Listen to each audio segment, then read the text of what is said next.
lazima kufuatilia mambo.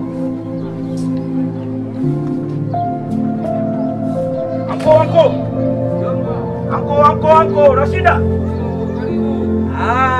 Salama kabisa. Iko bien? Karibu sana. Asante miomba.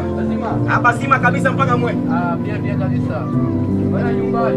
Manake miomba kunyumba kuko bien, bibi yangu tu njoo. Maana malali ni mzuri sana lakini Mungu anasaidia hivi leo anatoka hospitali. Ndio. Unajisikia nini? Miomba anasikia bien kabisa.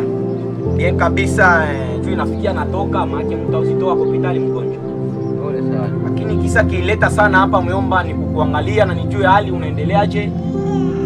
Sijui unaendeleaje huko bien kabisa hapa kwa nyumba. Mimi niko sawa kabisa. Asante.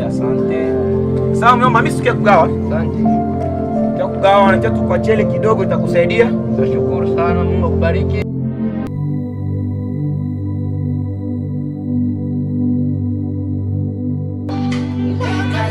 Kwa msinyale mama. Sawa. Masibisho kwa mingi sana kwa na mama yake alikazi. Kwa maisha ifokuwa na akili senye mzazi anakuzala.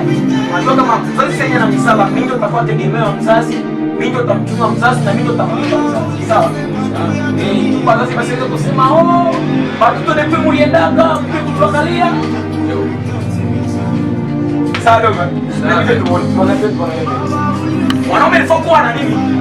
Na mfumo wa bebe. Tengeneza mshahara, tengeneza msando. Okay, sawa, why?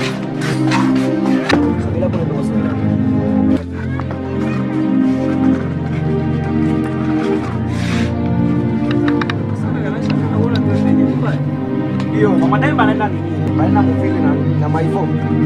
Anaenda mvile kubiti mama anaenda beba ya kuangalia kunyuma.